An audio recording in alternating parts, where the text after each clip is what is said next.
Bonjour tout le monde, salut Catherine. Salut Pablo, salut à tous. Petit débrief hebdomadaire. On va commencer, avant de parler stratégie politique, comme souvent, on va commencer par parler de ce qui s'est passé à Annecy avant-hier. Donc ce monsieur qui a ce forcené qui a donné des coups de couteau à 4 enfants et 2 adultes, 4 enfants entre 22 mois et 3 ans, qui Des a bébés. des bébés, Ouais. exactement, qui, pour l'instant, à l'heure où on enregistre cette vidéo, a priori, enfin, ils sont toujours, il y en a toujours qui sont entre la vie et la mort, mais ils sont pas morts, et tant mieux. Le forcené a été arrêté par la police. Qu'est-ce que ça a fait couler beaucoup d'encre. Il y a eu beaucoup de réactions, notamment de la part de la droite et de l'extrême droite, des tentatives de récupération immédiate. Qu'est-ce que tu penses est-ce que tu penses qu'il y a des choses à en dire politiques? Enfin, comment réagir en fait face à ce drame absolu qui a pris une dimension nationale de par son horreur en fait et son atrocité? Ouais, bah ça c'est normal que tout le monde soit ému et que tout le monde réagisse à ça, parce que c'est totalement inconcevable d'aller trucider avec un couteau des bébés. Non mais je sais pas moi, c'est barbe bleue quoi, tu vois, je sais pas, c'est dingue. Donc ça, je comprends l'émotion. En revanche, ben les charognards ont charogné quoi. C'est-à-dire que t'as l'extrême droite qui a fait des manifestations extrêmement violentes contre les migrants. Dès le soir même à Oui, Annecy, oui, le soir où ils même, disaient à mort les immigrés. à mort les immigrés. C'est pas la première fois que ça se produit, hein, Hum. ce genre de choses. Hein, où dès qu'il y a un événement, là je repense à ce qui s'était passé à Orléans, vous vous rappelez, avec c'était des Kosovars, autant que je me souvienne. Et il y avait eu une réaction immédiate stigmatisante à l'égard de ces migrants. Donc tu as la foule épouvantable d'extrême droite qui essaye de se mobiliser à cette occasion. Et puis tu as eu alors les ignominies de Zemmour et celle indigne d'Aurore Berger. Tout le monde a entendu qu'Aurore Berger en a profité pour dire comment peut-on discuter de la réforme de la retraite alors qu'il se passe ce qui vient de se passer. Ben non, mais ça n'a pas de rapport. Il se trouve qu'il y a une concomitance du temps et que personne n'a choisi de discuter de la réforme des retraites alors que des enfants étaient, mais on voyait qu'elle était déjà dans l'instrumentalisation, la récupération, la mise à l'index et alimenter le discours disqualifiant les oppositions et le débat parlementaire, tout Hum. simplement. Donc j'ai trouvé ça, enfin, bon, c'est nauséabond, quoi. Et c'est surtout pas à la hauteur, c'est-à-dire que effectivement les politiques se doivent d'être à la hauteur des émotions qui sont générées par ce type d'événement. Ça c'est une certitude. Mais on voit que ceux qui ont vraiment fait n'importe quoi avec ce qui s'est passé, c'est la droite et l'extrême droite, parce que qu'est-ce qu'ils ont fait? Ils ont fait comme d'habitude, ils ont essayé de cliver, c'est-à-dire que tout de suite ils ont cherché, ils sont montés en généralité sur un fait divers dont au départ, il ne connaissait absolument rien. Hein. Enfin, je veux dire, on connaissait vaguement sa nationalité. On savait qu'il était réfugié politique en Suède. Et là, tout d'un coup, tout est parti. Ils ont lancé la grosse machine. Après, ils ont découvert que il était chrétien. C'était un chrétien d'Orient Pas et musulman, pas merde. musulman. Alors, du coup, ça les a, je pense, dans leur logiciel, ça a été un peu compliqué.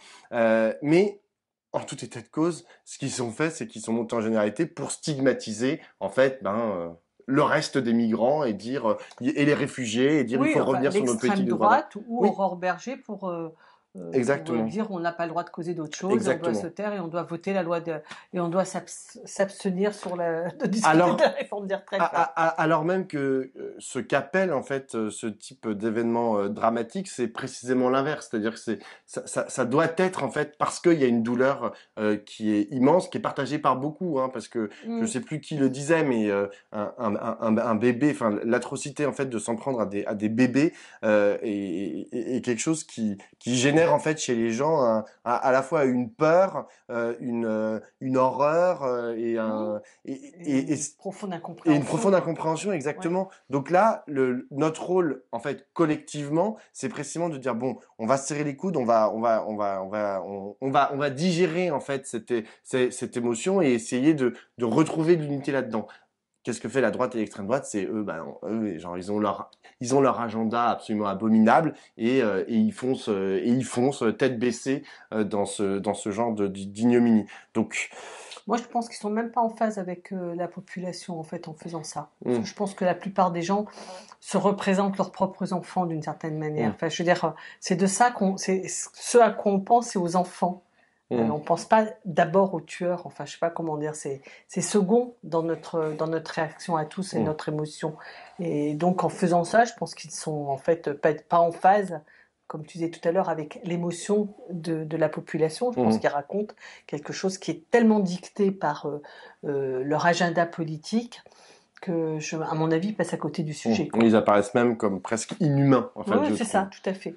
Euh, Deuxième sujet, euh, la, la, la, ce qui s'est passé en fait en même temps que cet événement, c'est-à-dire la niche parlementaire du groupe Lyot à l'Assemblée nationale.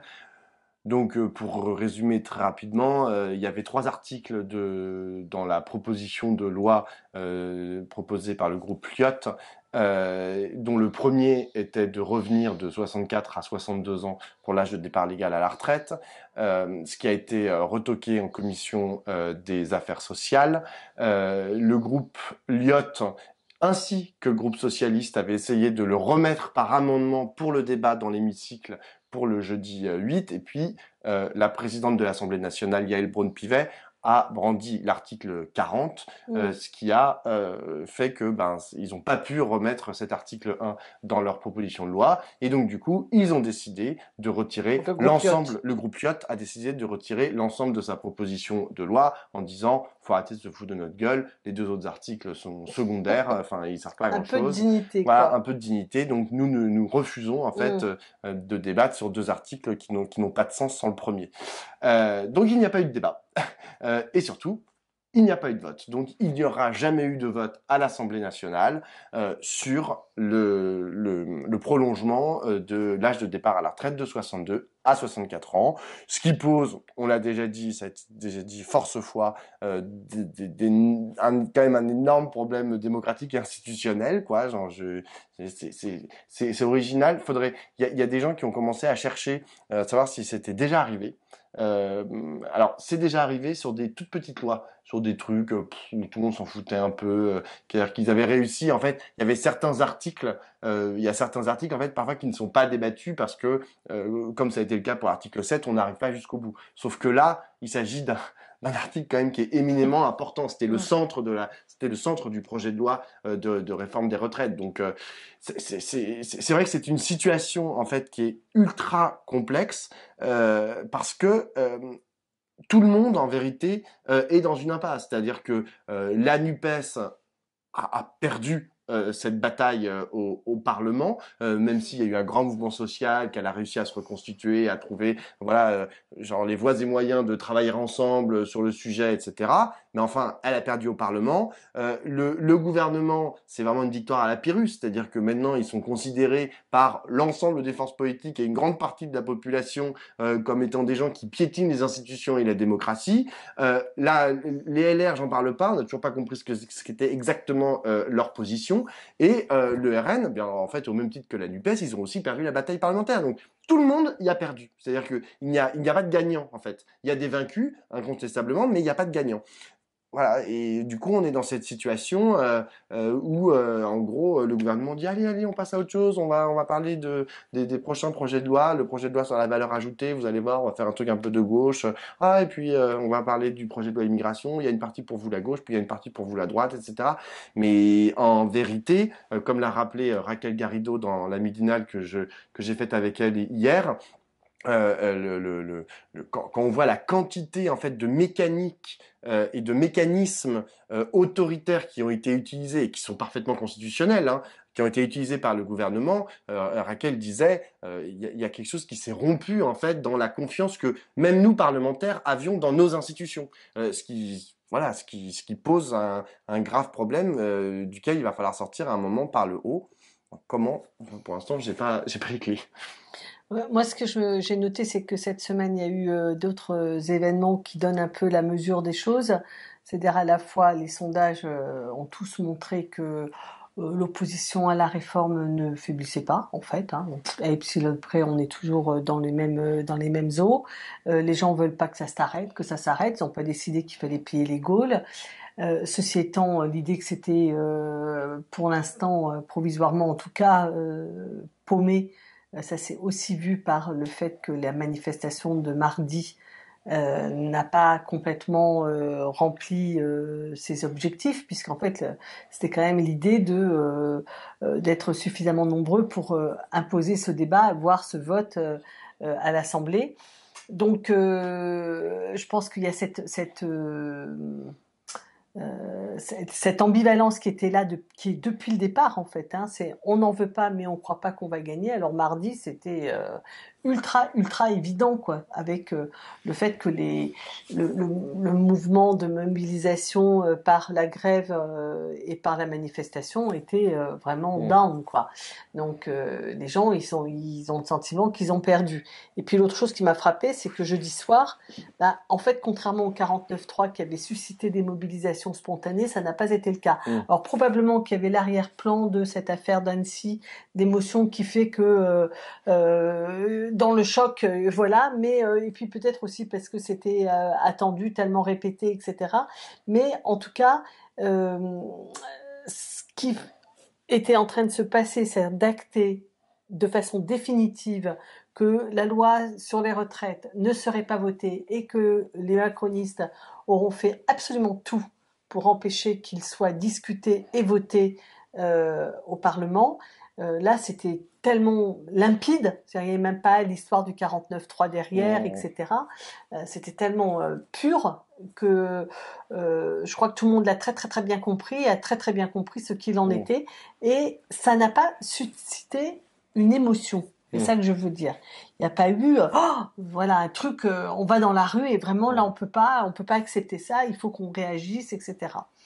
Et je me suis dit que ça doit nous interpeller aussi un peu, quoi. C'est-à-dire que, en fait, euh, il y a une réflexion qui doit s'ouvrir sur éventuellement ce qui n'a pas fonctionné.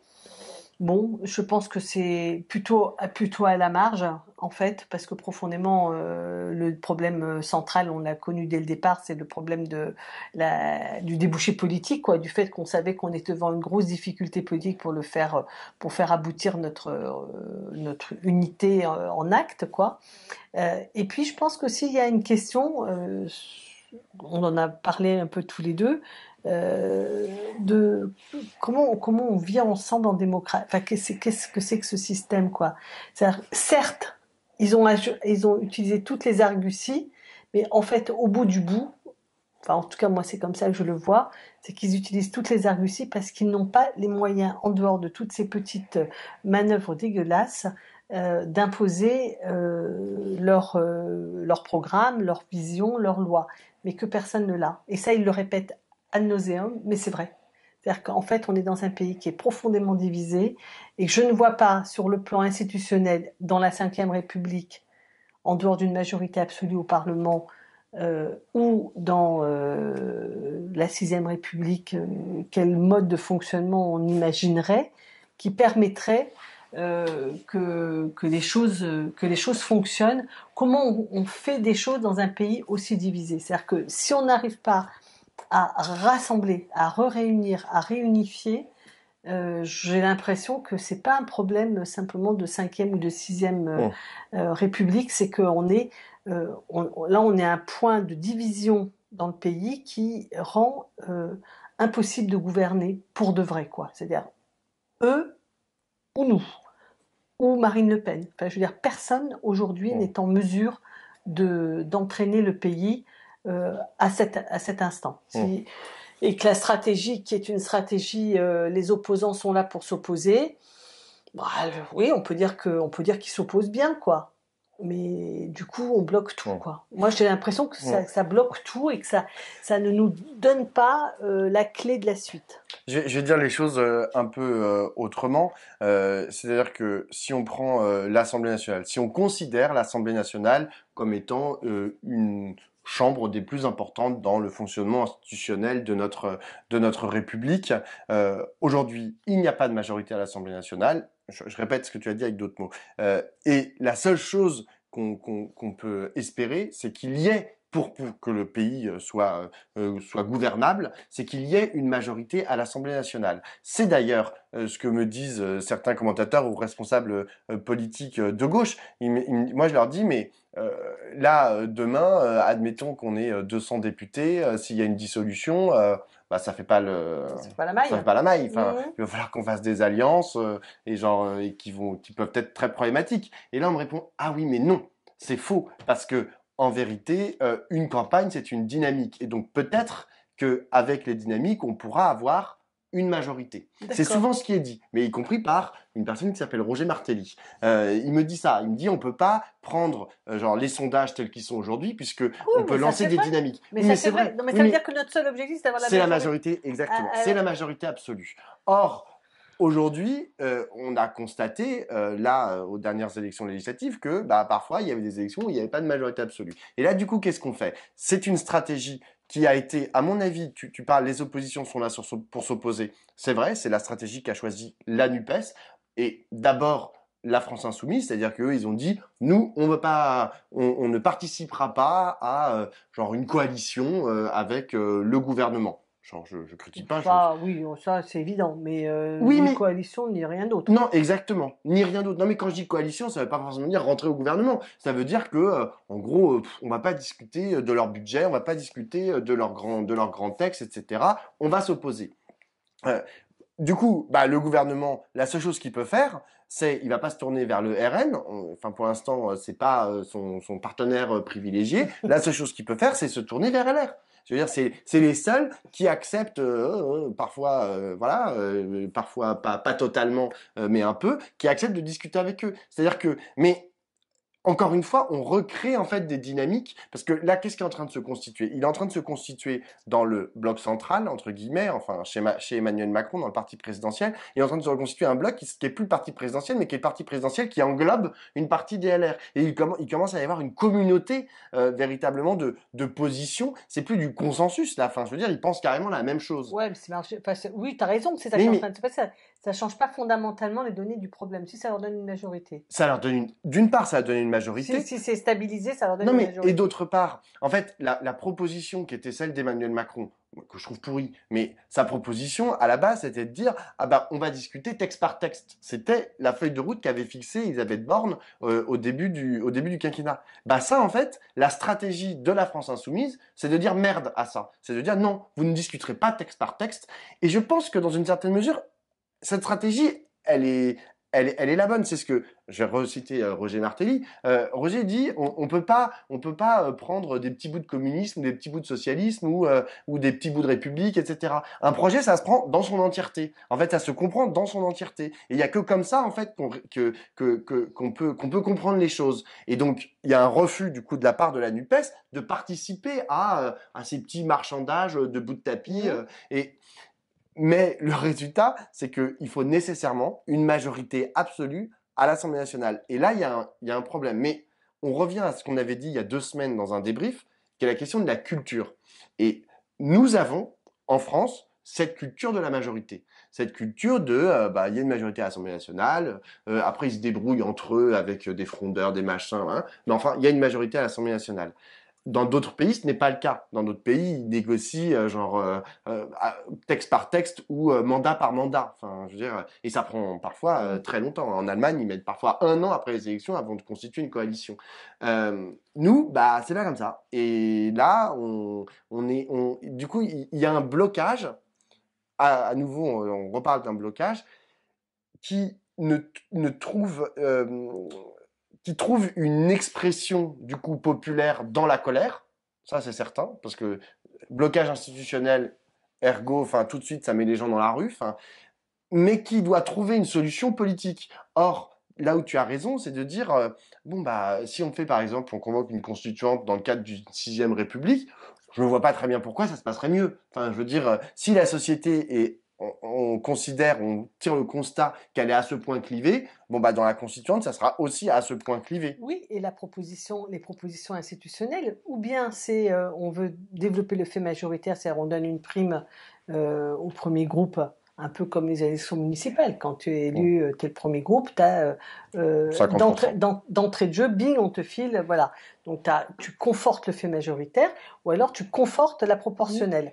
Et toute la gauche et beaucoup de gens en France pensent qu'il faut plutôt conforter le fait proportionnel de façon à rendre compte de la diversité des opinions dans le pays qui est vraiment importante, quoi.